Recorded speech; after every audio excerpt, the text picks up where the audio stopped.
டெய்லியும் உடம்புக்கு சோப் போட்டு தான் குளிக்கிறேன். அந்த மாதிரி டெய்லியும் தலைக்கு ஷாம்பு போட்டு தான் குளிப்பேன்னு நீங்க அடம் பிடிச்சீங்கன்னா நீங்க அடம் பிடிங்க, தப்பே கிடையாது.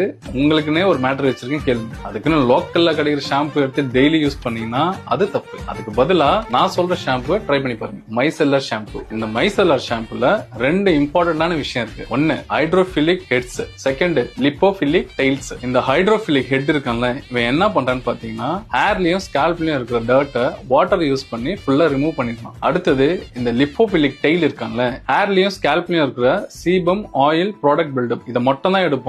நேச்சுரல் ஆயில ஸ்ட்ரிப் அவுட் பண்ணவே மாட்டோம். இதோட பெனிஃபிட் என்னன்னு பாத்தீங்கன்னா, ஃபார் எக்ஸாம்பிள் நீங்க கலர் பண்ணிருந்தீங்கன்னா இந்த ஷாம்பு ஜெனரல் கிளென்சிங் மட்டும் தான் பண்ணும், ஹேர்ல இருக்க கலரை ரிமூவே பண்ணாது. இதே ஃபைன் ஹேர் தின் ஹேரா இருந்தா உங்க வால்யூம் அப்படியே பிரிசர்வ் பண்ணிட்டு ஹேர்ல இருக்க டர்ட்டை மட்டும் ரிமூவ் பண்ணும். இதே சென்சிட்டிவ் ஸ்கேல்பா இருந்தா சூதிங் நல்லா கொடுக்கும், இரிட்டேஷனே இருக்காது. இதே கர்லி ஹேரா இருந்தீங்கன்னா ஹேரை ட்ரை பண்ணாது, அந்த கர்ல் பேட்டர்னை அப்படியே மெயின்டைன் பண்ணி கொடுக்கும். ஸோ இவ்வளோ அற்புதம்லாம் இருக்கிற ஷாம்பு யூஸ் பண்ணாமையா இருக்கீங்க? யூஸ் பண்ணி பாருங்க, சூப்பரா இருக்குன்ட்டு நீங்களே சொல்லுவீங்க. ஸோ இந்த மைசெல்லர் ஷாம்புன்றது ஒரு பெரிய லிஸ்டே இருக்கு, நான் டிஸ்கிரிப்ஷன்ல கொடுக்குறேன், சேவ் பண்ணி வச்சுக்கோங்க.